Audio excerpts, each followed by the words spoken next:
Good evening. We are starting again the Spirits book. We actually started last week with the introduction, and we did items 1 and 2. And today we are going to start with chapter 3. Chapter 3 and chapter 4. Well, not chapter. Item 3 and item 4 is a lot of information that there's not much point in us stopping in the middle. Then on 5 there is a lot of basic concepts of Spiritism that we are going to discuss further. But 3 and 4 is it's actually the origins of Spiritism and origins of spiritualism and Spiritism. So you're going to read, Paco? It's okay, don't worry. Okay. Yeah, it's a long one, so because we're going to read it full, because there is not much, doesn't make much sense to stop in the middle. Okay. Spiritism, as with all new concepts and belief systems, has both ardent supporters and staunch detractors. We will attempt to counter some of the objections formulated by its critics. We will scrutinize the merit of the reasoning on which such criticism is based, admitting beforehand that we will not be able to convince everyone because some people believe that enlightenment was intended solely for them. We're not claiming that we will be able to convert or sway everybody, but we are primarily addressing those who, without clinging to prejudice or preconceived ideas, honestly seek the truth. We will prove to these individuals that our critics' objections are the consequence of a failure to observe all the facts thoroughly, yielding a predictably superficial and hasty conclusion. First, we must briefly summarize the progressive series of phenomena that gave birth to Spiritism. The first fact observed was the movement of various objects, commonly known as table turning or table flipping. Yeah, read This the note. Phenomenon, read the note. Table turning or table tipping refers to a phenomenon that started in 1848 with the Fox sisters, Leah, Margaret, and Kate in Hightsville, New York, USA. The participants sat around a table to communicate with spirits. They placed their hands on the table that had letters used to spell a message, much like the Ouija board of today. Okay. Okay. Where am I? This phenomenon, first observed in the United States, or more accurately, reintroduced in that country, as history proves that it can be traced back to the earliest periods of antiquity, was accompanied by strange occurrences, such as unusual noises, knocking sounds with not discernible cause, and other similar incidences. This phenomenon rapidly spread to Europe and the rest of the world. Initially, it was met with skepticism, but the sheer volume of occurrences soon made it impossible to question its authenticity. If the phenomenon in question had been limited to the movement of physical objects, it could have been explained by any solely physical cause. After all, we are far from being fully aware of the secret agents of nature, or even from fully understanding all the properties of those which are known to us. For example, electricity is not only increasing the resources it offers humankind on a daily basis, but it appears to be on the brink of shedding new light on science. Subsequently, it could not be conclusively ruled out that electricity, modified by given circumstances or some other unknown agent, might be the cause of these movements. The presence of multiple individuals increasing the intensity of the action appear to bolster this hypothesis, because this gathering could be viewed as forming a battery, the power of which was in proportion to the number of its components. Okay, thank you. The circular movement of the table was in no way shocking or unexpected. After all, circular movement is frequently found in nature. Take the stars and planets of the universe, for example. All stars move in circles, and therefore it seemed possible that the movement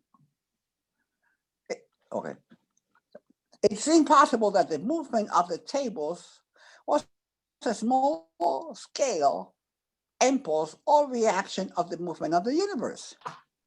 Some cause, unknown up till now, could accidentally produce a current for small objects that would be parallel to those forces that propel the planets into orbit. Thank you. However, not only was it always circular, it was often erratic, with the table sometimes being violently shaken, toppled, carried around in various directions, lifted off the ground, and held up in the air, all contrary to the known laws of static electricity and gravity. Despite all this, nothing occurred that could not be explained by the force of an invisible physical agent. It is not uncommon to see electricity topple buildings, uproot trees, and hurl extremely heavy objects far distances through either the force of attraction or repulsion. The knocking and other unusual noises, assuming that it is caused by something other than ordinary wood expansion or any other accidental cause, could very well be manufactured by the accumulation of a mysterious fluid.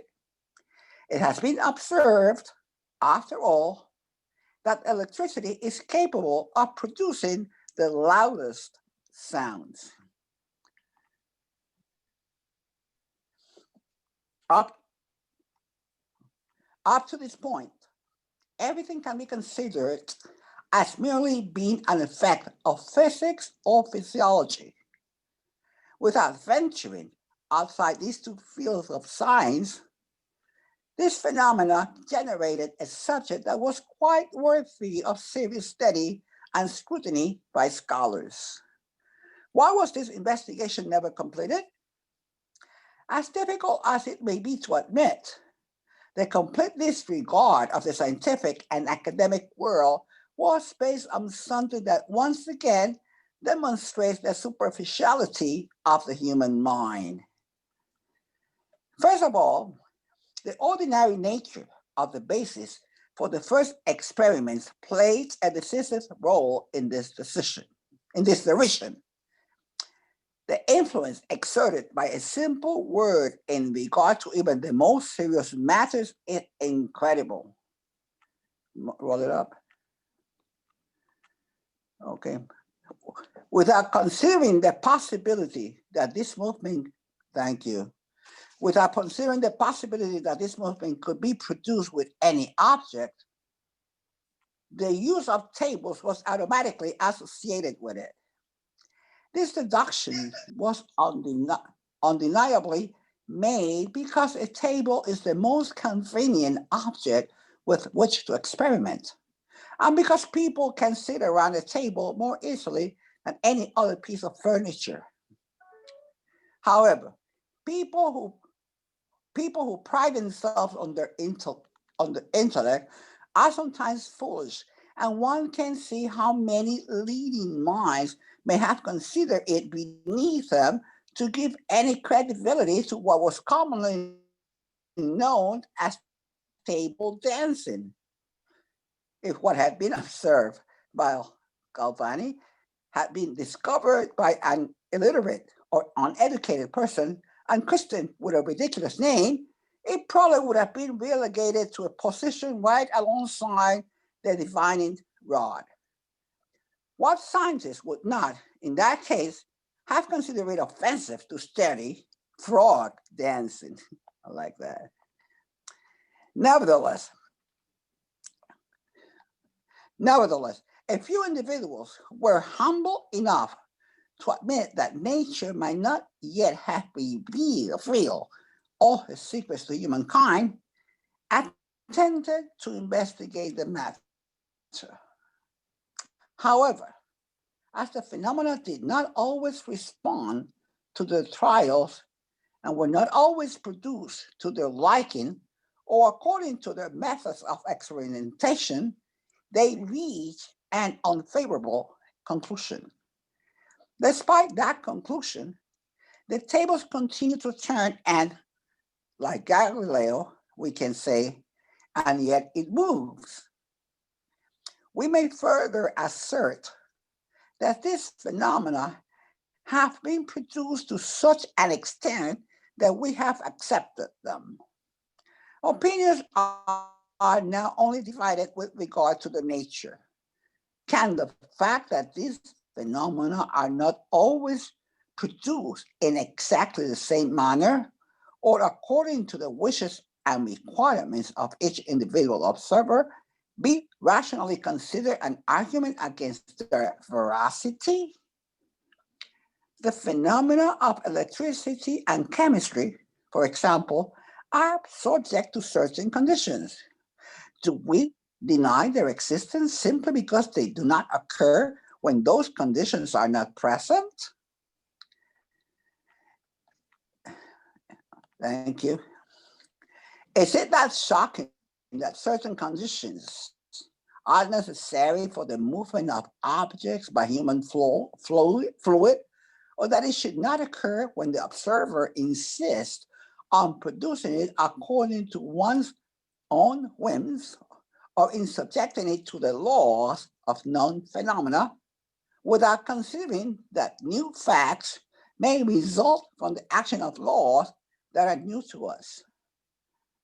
In order to learn about such laws, the circumstances under which those occurrences are produced must be thoroughly studied. Such a study can only be completed through comprehensive, focused observation. Some will object that deception is often apparent. We first ask whether the challengers are positive that what they label as deception may not simply be facts for which they are not yet able to account, like a peasant who misconstrued the experiments of a physics professor of, for the tricks of for the tricks of an illusionist. Even if we admit that deception occasionally occurs in some cases, can it serve as grounds for denying the authenticity of all facts or occurrences? Should we deny the existence of physics simply because some illusionists call themselves physicists? Similarly, the integrity of the individuals involved in these manifestations should be considered, as well as any interest that they may have in deceiving others. Could it be a joke? A joke may be funny at first, but if kept up for too long, it becomes as tiresome for the hoaxer as for the victim. Besides, a hoax that manages to be successfully carried out from one end of the earth to the other among the most upright and educated minds would be as extraordinary as the phenomena in question It's not more so. I like Thanks, that. Paco. Sorry for the long item, but there's not much reason to It's stop here okay. in the middle. Yeah. Because here, what Kardec, so last week we studied basic definitions that Spiritism uses. So once again, soul is an incarnated, for Spiritism purpose, soul is an incarnated spirit. Errant spirit or just spirit is a spirit in the spiritual world between incarnations. And now Kardec goes back to the beginning. He talks about how all this started. It actually started here, not far from us, in New York, upstate, close to Buffalo. Where is Buffalo today? In Hydesville, that no longer exists. The Sisters Fox, okay. yeah, the Sister Fox started hearing noises in the room, and from there it started the movement, table turning or table tipping, and Kardec explains why table, because it's easier for people to sit around. People who sit around, the tables start to move up, down, from back and forth without any regular movement. So some very not crazy movements in the sense. So what Kardec is saying here is that he's going to address it from the beginning. So in the beginning, he himself was a skeptic. He didn't want to believe that a table could talk. And actually, you know, this the first, you'll see later, and I'll talk about this in the next item, that by 1853, this started in 1848 in the US, traveled to Europe. Actually, fun fact, it was the first fad that went from the US to Europe. Everything at that time started in Europe and went everywhere else. You know, all the fashion trends or all other trends started in Europe, especially in France, and would go to other places. The first trend that started outside Europe and went into Europe was the table turning that started here in the US. So when they start talking about it to Kardec, he, of course, being a scholar, an educator, his first reaction was, you know, I have no interest in these games. And then finally, he was convinced by a friend to go there and see it. And he was very interested in the beginning for personal reasons, and eventually he found out that there was something much bigger there, and that's when he started codifying Spiritism. So he talks here about the movement of the table. So to start, it's a table moves. That's not a surprise. You put 5 people around the table, and the table can move by people moving them, by some external factors. They can move because, you know, the house is an old house and makes noises. So as he always tells us, and Elmo talks to us about mediumship all the time, first we have to rule out all physical aspects.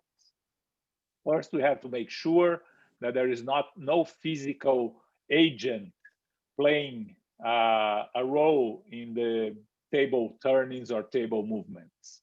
And that's what Kardec did from the beginning. So when he was convinced that there was something besides the table, beyond the table, and that's what we're going to see in the next item, he started studying it. And what he's saying here is that those that deny it basically deny it without making any serious effort to understand. You know, I don't know, and I don't care, and I don't believe. That's an easy way out. And you cannot enter into discussions with people that do not care, do not want to care, because you are wasting your time and their time. So what he's going to address later in this introduction is for those that are interested but want to know better. And that's his own case, and that's what he did. So he started studying why these tables were moving up and down, shaken, toppled, carried around in various directions. First, considering all physical phenomena, including electricity that at that time was beginning to develop. They had the first ideas of electricity and the first experiments with electricity. So, of course, his first thought was that it was very possible that this was some sort of electric phenomena happening with the table.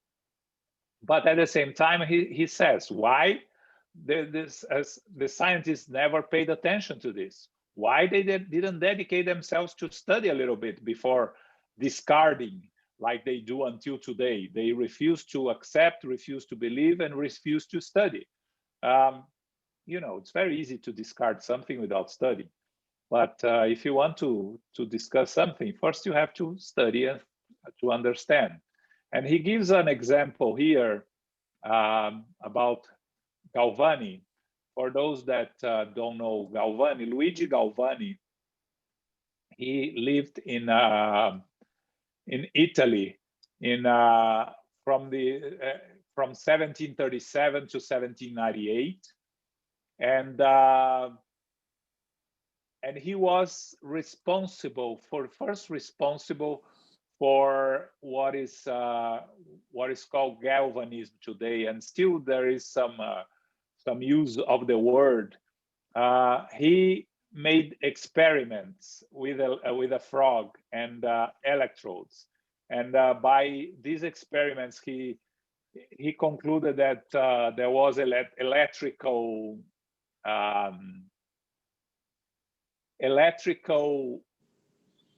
energies inside the physical body. And eventually Volta, who was a serious scientist, also started to experimenting, first embrace it, and eventually learned that there found some contradictions. Volta's actually was the precursor of the invention of battery. So, but Galvani, he started the movement. And what Kardec was saying here is that, if he was not a serious scientist, people would have discarded. But because it was Galvani that started studying frog dancing, as they say here, that's why other serious scientists decided to study. And what Kardec is implying here is, I am a serious researcher. If I am studying this and I'm reaching conclusions, I would like other serious people to also study this and come and discuss with me. And of course, we had serious people doing research on Spiritism. We have William Crookes, we have Camille Flammarion, but the scientists as a whole ignored it. He talks here about the divining rod. Just for you to know, divining rod is a rod using to locate subterranean sources of water, metal, other mineral, and it's it's said that many believers said that it's through magic, and others believe it's through a natural phenomena. This is the divining rod that Kardec mentions here, that he said that if Galvani was not serious, he would go in the same way as the divining rod, that he didn't have any belief in the scientific community. And then he says, few individuals were humble enough to admit it and started studying. But after not reaching any success, they tossed it aside. They said, this is not possible. And then he talks about Galileo Galilei, and the famous phrase that he said, and yet it moves. What happened? Galileo said that the Earth moved around the sun and not vice versa. At the time, they believed that the Earth was the center of the universe and the sun revolved around Earth. And Galileo was forced to go to the church to recant his affirmation. And it is said there is no official document saying that he said to the church. It's believed that he didn't use this phrase to the church because he would be probably be convicted. But it is said that when he went back to his villa, he looked up at the sky and said, "Well," and it moves. Yet it moves, talking about the earth and the movement. So, you know, what is Kardec trying to say? That these phenomena happens, communications from the spirits are happening and will continue to happen. Either you believe it or not. Like they say, you may not believe in God, but God believes in you. Because God exists, whether you believe it or not. So the communications from the spirits exist. And then he comes to talks here about, a little bit about deceptions, asking us to be careful with deceptions, but not to discard everything, because there is one deception, because there are those that are illusionists, those that are trickers, and especially with mediums, we know that there are many fake mediums out there. And he's just telling us, because there are fake mediums doesn't mean that mediumship does not exist. What does exist are fake mediums.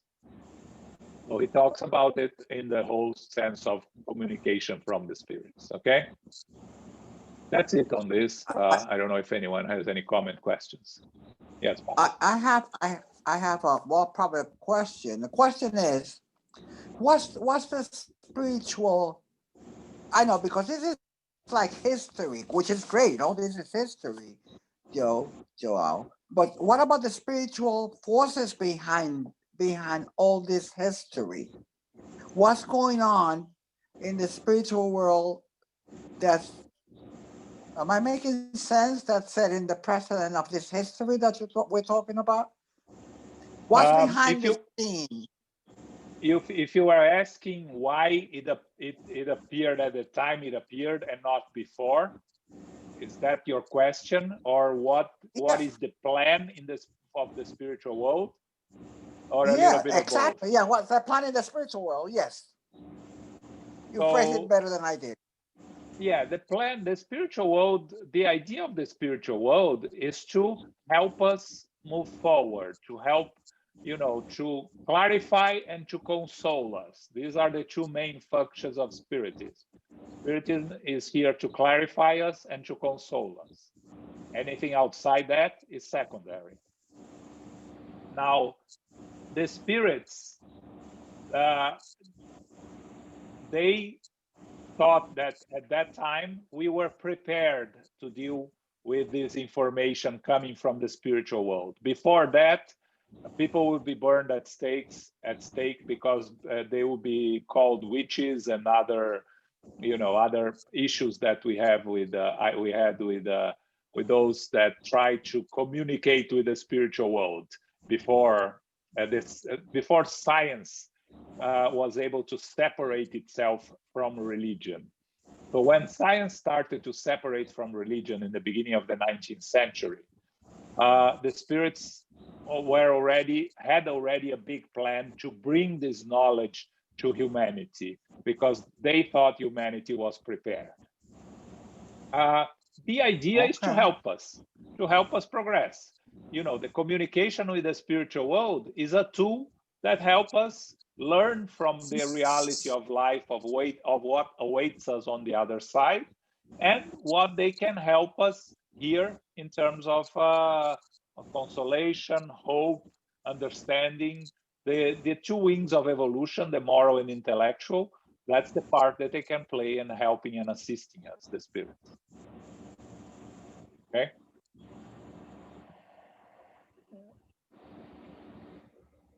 Anything else, Elmo? Anything to add here? No.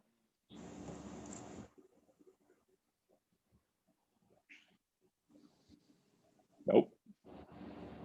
Okay. fourth is also a long one. If you want, Paco, I can ask Zoraida to read it because it's another long one. Yeah, Soraya, can you read it? Because Soraya, can you? I'll help. Okay. Number Thank 4, you. right? Okay, no problem. Yeah. Okay. Thank you. Okay. If these phenomena had been limited to the movement of objects, they would have remained within the rim of physical science, as we have already explained. This proved to be very far from the actual case, as these phenomena were revealed to be only the tip of an even more extraordinary iceberg. However, it was soon discovered that the impulsion communicated to inert objects was not merely the product of a blind mechanical force, but the action of an intelligent cause. This discovery opened up a whole new field of observation and promised to resolve many mysteries. Is there in fact an intelligent power? That is the question of the heart, at the heart of the matter. If such a power exists, what is it? What is its nature and origin? Is it superhuman? These are the secondary questions that naturally stemmed from the first. The initial expressions were communicated through the legs of tables, replying yes or no to the questions asked by moving up and down or striking a given number of times. There was nothing conclusive here for skeptics, as these answers could simply be an effect of chance. Before long, however, more complete replies were obtained by means of the object in motion, producing a number of knocks that corresponded to the number of each letter of the alphabet, so that words and sentences began to form in reply to the questions asked. The accuracy of these replies and their correlation with the questions asked provoked utter astonishment. When asked about its nature, the mysterious being who gave these replies declared that it was a spirit for genius or genius, gave a name, and even provided specific information about itself. This response is of substantial significance. It proves that no one suggested the idea of spirits as an explanation for the phenomenon, but that the phenomenon provided this explanation itself. Hypotheses are often established in exact sciences to serve as the basis of an argument, but in this particular instance, this was not the case. This method of communication was not only difficult, but also tedious.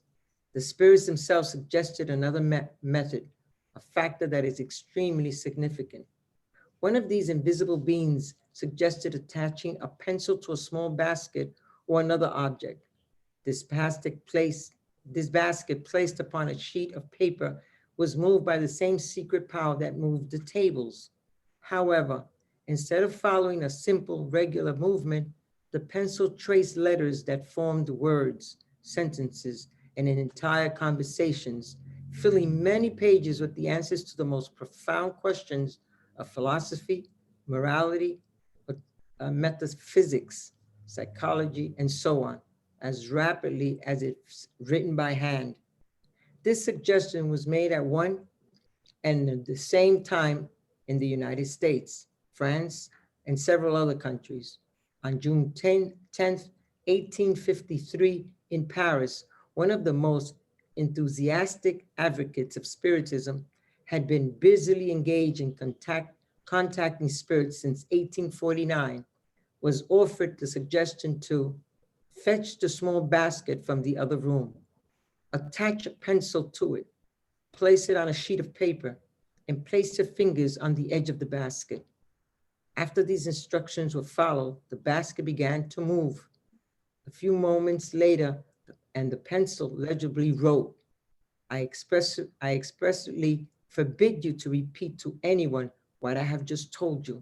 The next time I write, I will do it better. The object holding the pencil is nothing more than an instrument. As such, its nature and form are irrelevant, and convenience is the only point to be taken into account.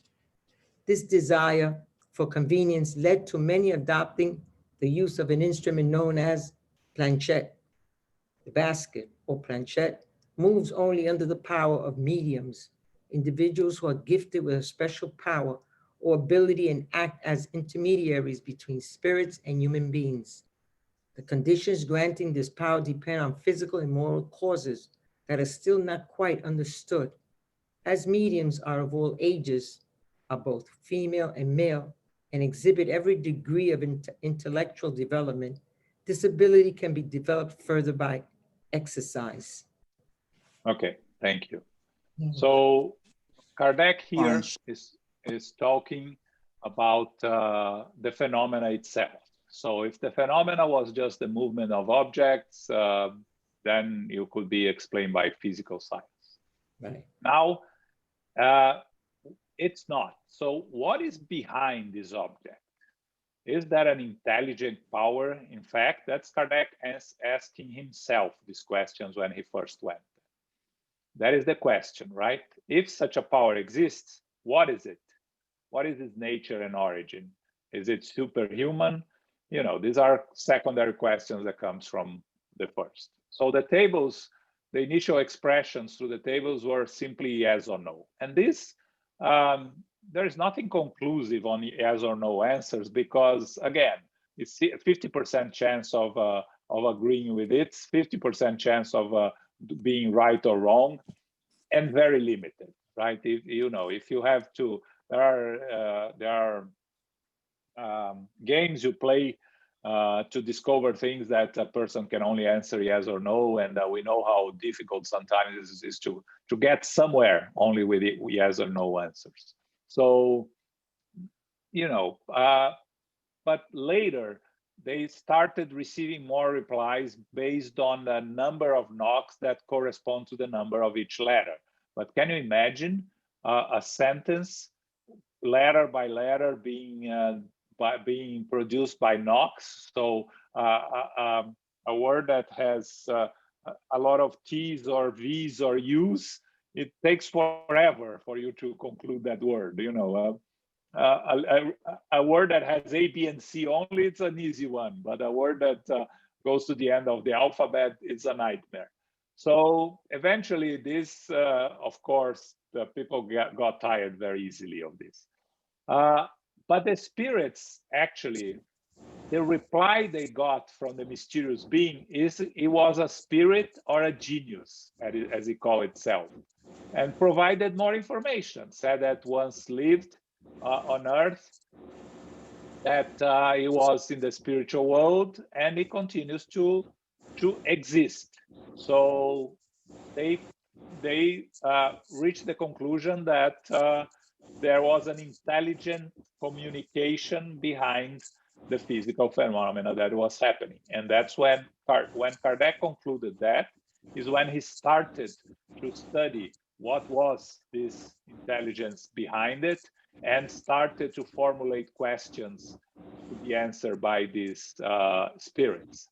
But of course, as this method of communication was difficult and tedious, the spirits themselves suggested another method: to attach a pencil to a small basket, and by there they started writing much more, and with two or three people, or one or two or three people, putting their hands over the basket or this other object, and with a pencil attached to it, and eventually the pencil, they start producing answers of philosophy, morality, psychology, metaphysics, and so on. So this suggestion was made. The interesting thing is that the suggestion was made by more than one place at the same time. It says here the one that was in Paris in June 10, 1853. And remember, Kardec only started studying Spiritism in what would become Spiritism in 1855. So 2 years before Kardec, they were already receiving these communications.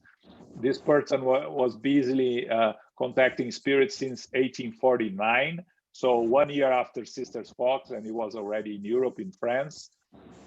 And he said, fetch a small basket, attach a pencil to it, place it on a sheet of paper, and then it will write.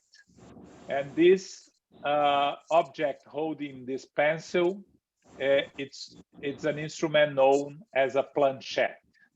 Okay, so what is a planchette? It's the instrument used for automatic writing. It's a little plank.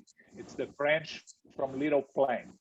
It's a small, usually heart-shaped flat piece of wood. And actually, I'm going to show you guys what is a planchette here. That's a French word, isn't it? Yes, and here you see the Boston planchette from the original pattern, first made in Boston in 1860. You can see it, right?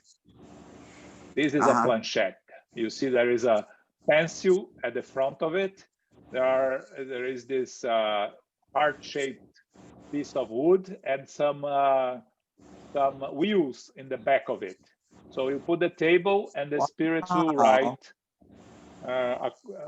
through it. Okay, this is a planchette that was used at that time, and you know, after in the 1860s they became very popular. There were musics composed about them. There were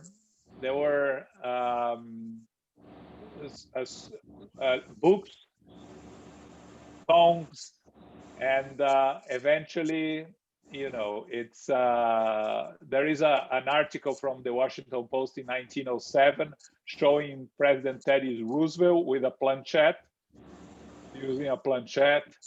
But what happened with the planchette? How did it disappear? It disappeared because something more popular replaced it, something that you guys know it's used until today, called the Ouija board. The Ouija board is a descendant of the planchette, and it is what replaced the planchette, and it's used until today. Okay. You know that I've heard about that, but I've never seen one. Yeah, I thought many of you haven't seen one. That's why I thought it was a good idea to show a picture of it. Yes, Carol. Is it? Oh, go ahead, Sarita. No, I was just going to ask, isn't it the ones that with the letters, the alphabets? That's the Ouija board. Okay. I just wanted to make sure. I'm gonna look it up. I have to look it up in Google. How does it look like? You can purchase them now. You can still buy them. I don't know if you buy them through that company, but I've been able to find them, so you can buy them. Yeah. We still can find it. They're no longer being used very much. That's right. Yeah. Well, it's actually is it actually used for that, or is it a game, or what? Because I've heard of it, but I've heard of it from this academic perspective, but I've never seen one myself. That's my point. The Ouija board is used for games, especially for adolescents, children and adolescents to play with spirits. Yeah. A planchette. A planchette, I don't know of any use today. I don't know, Carol, you heard of any use today? No. Mm-mm. Oh yeah. I went to a workshop once, and we purchased them for the group. Actually, you know, it's sort of like Milton Bradley. I mean, they're a bit more generic. They're not quite as beautiful as the one that you showed, but you can purchase them. They're probably more plastic and, you know, that way portable. They're a little bit smaller, however, and yeah, people buy them. We purchased them for a workshop. And just to something of note here, that it's when Kardec first starts using the word mediums. Again, remember that mediums is a word that Kardec started using, was not used before Kardec. It didn't exist. It wasn't used before Kardec. Yes. Kardec made it popular. I don't know if he created the word, but it was not used before him. Oh, he did not coin the word. but I'm not it made sure, it popular. but Okay. he was the one that made the word popular and made it. So a lot of people say that he was created by him, but I cannot guarantee. I'm not absolutely sure. Okay. Wow, something to Google. Yeah. Yeah. Yeah, it's the intermediary between the physical world and the spiritual world. That's the word medium. It's in the middle, right? Comes from the intermediary, medium.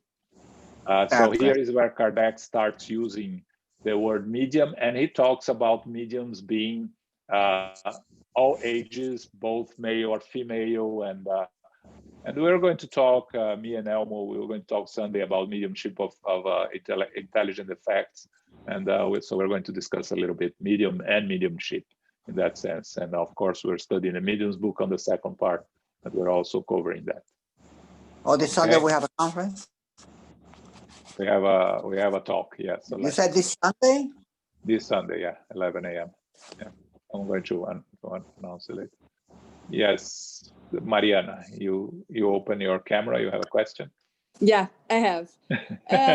I'm just thinking that if it was like organized by elevated spirits, like this kind of communications, but I would like to know if there's any like historical like data that not so elevated spirit they try to disturb this movement during that time, like the table like movement or this kind of communications, if we know that there was like a not so good movement to try to disturb these studies. Yes. There always was and continues to exist. So the disturbances and the communications from the less evolved spirits or the pseudo-wise spirits, it's something that always existed.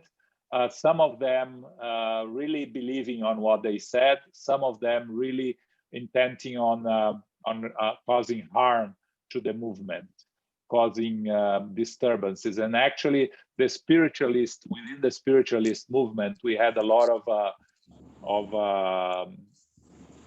fights inside it, and also affecting a little bit of spiritism. You had Madame Blavatsky, the Russian famous medium that had a lot of issues with manifestations. You have mediums of physical phenomena being used by lower order spirits like Giuseppe Palladino, and you know, there always have been spirits trying to deceive us.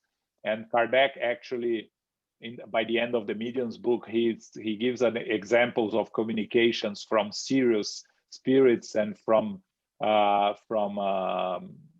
not serious spirits, apocryphal messages, as he calls. He gives an example and compares and analyzes them. So yes, always. And that's why Kardec was very firm on stressing the importance of studying. And that's why the most important mediums of today, like Divaldo and Chico, tells us to continue studying, to continue dedicating ourselves to learn and understand and to analyze the messages, not to be deceived. But unfortunately, a lot of people continue to be deceived. A lot of very low-level communications make their way to books. And we actually just received a couple of, very poor written books that supposedly comes from some elevated spirits. And just by reading one chapter, you see that it cannot. But so, it always existed and continues to exist, unfortunately. And it's an opportunity for us to learn and to study. Yes, Paco. Okay, this everything is happening in France. We know at that point in time, France, Spain, England, Portugal, the Netherlands, they were all practically empires. Okay, how did this French movement move into Portugal and then move into Brazil? No, it went directly from French, huh? Yeah, it went directly from France to Brazil, because you have to remember that everything originated from France. In Brazil, Spiritism was brought by people that learned about it in France, bought the books in France, and very early in Brazil in the 1860s, there was already people studying Spiritism in French. In the first many years during the beginning of Spiritism in Brazil, it was all done in French. So, you know, when we say that the movement in the US is very young, you have to consider that Brazil has this movement for 150 years, more or less. And, you know, and the first years were in French and then it started in Portuguese. The rest of Europe at that time, France, the Spiritism went to Spain, went to other countries, but there was a very strong spiritualism movement in England, in the UK, and so in the UK, spiritualism ended up prevailing over Spiritism. You have the Spiritualist Church that still exists today. But you have, you know, in England, you have Arthur Conan Doyle, who became a Spiritist / spiritualist and wrote about it by the end of his life. You know, after Sherlock Holmes, he started writing about Spiritism. And there is a book that he wrote that's called The History of Spiritualism. And he talks a lot about Spiritism. And Luis just studied recently about him. So maybe you can share a little bit about Conan Doyle, Luis. Actually, I wanted to say something else, but of course I could share. Actually, two things I wanted to maybe bring in the conversation. One is this thing of the word medium. Definitely, it was not created by Kardec from what I studied, but Kardec attributed to the word medium this new meaning of the person who was in the middle between the errant spirit and us. So it's like a middleman, a medium. Actually, mediumship phenomena, you know, have been going on in humanity from before the writing. And earlier, do you know what it was called? One of the names? Witchcraft. And those who practiced, yeah, were witches, and they were actually burned in stakes. So it was not very popular during the Middle Ages to be a witch or a medium, if I might say so.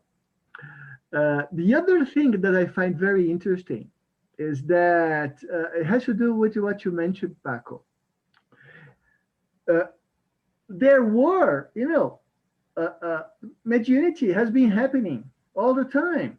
But for me, the key difference, and it's written there, is that at this particular time, in 1848, 49, 50, it was a concerted effort. I mean, this little group of elevated spirits, they really did an effort to communicate with us. They were all over saying the same things, you know, session after session, answering the same questions, the same way in different cities, in different countries, to different mediums, teaching people to use the small baskets to bring attention in different countries. So it was really a massive effort. The guys were really trying to, you know, catch a hold of us with much more effort and determination than those, you know, not so elevated spirits that were here, there, they were, you know. No, those guys were really trying to talk to us. Don't you agree, João? Yes, definitely. Yeah. Thank you. Thank you. Thank you. And with Conan Doyle, anything else, Luis, that I didn't mention? No. I think what I found interesting, you know, Arthur Conan Doyle wrote that particular piece in 1888, I believe. So it was 20 years after Kardec. Actually, I read the full book or most of it. It's very interesting. Some parts, are sort of boring, but it's the best reference I found regarding especially the earlier mediums and the earlier communications. I find it interesting that you see some comments that he talked about the spiritualism, not the spiritism, but there is a little thing that came out on the open media, on the newspapers in 1924, just before he passed away, where he said, I'm not reading it here, so it's gonna something like,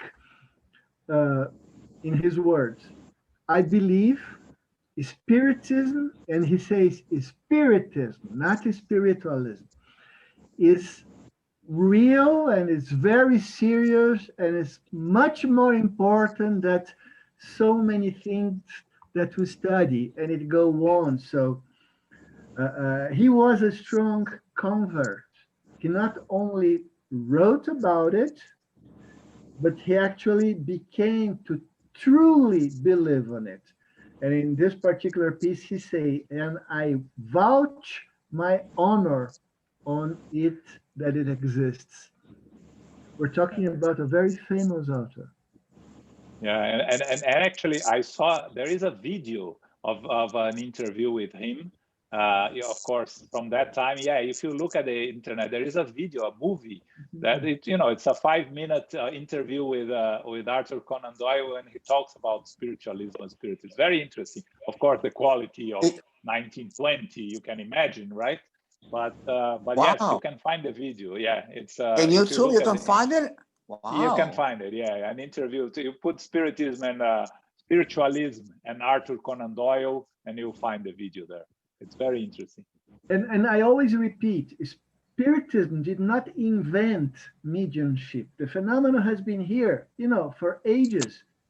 What that small group of elevated spirits did was to use mediumship to communicate their ideas and their views of their universe, to share them with us. And I find that fantastic. Sorry. Yeah.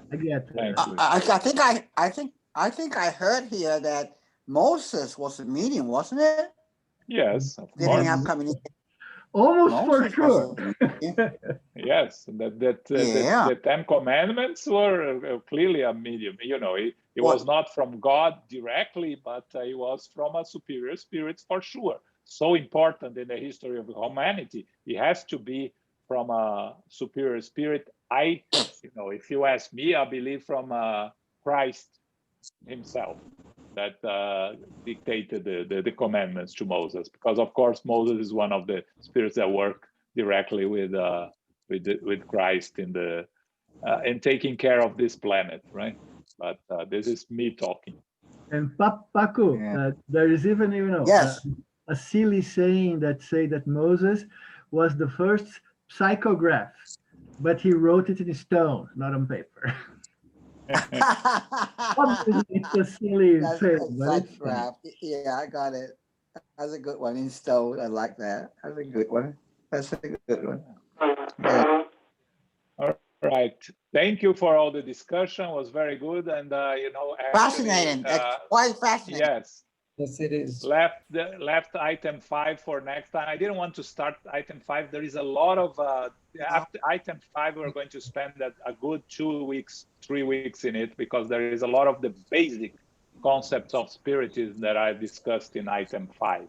Okay. So we'll come back to it. Not next week. Remember, people, next Thursday is Thanksgiving, so we are going to not have our meeting, right? Because it's a holiday. Everybody is going to probably be having dinner by themselves, because this year we can't have families, but but we cannot have the meeting. We normally are closed on Thanksgiving, so we're going to not have our meeting next Thursday. We have all the others on Tuesday, on Sunday. We'll have on our Monday, Tuesday, Sunday, but on Thursday, exactly the Thanksgiving day, will be closed. We won't have our meeting, okay? This Sunday, we are going to talk about mediumship. Both me and Elmo are going to talk about mediumship. It's going to be a talk, mediumship of intelligent effect. So normally it's either me or Elmo, but this Sunday we're going to do a little different. We're going to share. So we're going to talk about mediumship of intelligent effect this Sunday at 11 a.m. This is the fourth Sunday of the month, and the following Sunday, which is the fifth Sunday of the month, we are going to have our Q&A session. Okay, so we come back to the Spirits book in a couple of weeks. Also, this Saturday we have Luis Lima on the Spiritist talk by the United States Spiritist Federation. Luis Lima has been with us at SGNY. He's a very good speaker. He's a very knowledgeable. He's going to talk about aspects of divine justice. He's a very serious researcher on the scientific aspect of Spiritism. So if you like this scientific aspect, I highly recommend it. So this Saturday, 11 a.m. on the US Federation Facebook, YouTube, and on TVSay, which is the YouTube of TVSay. Okay, you are all invited. And I'm going to ask Carol to do our final prayer.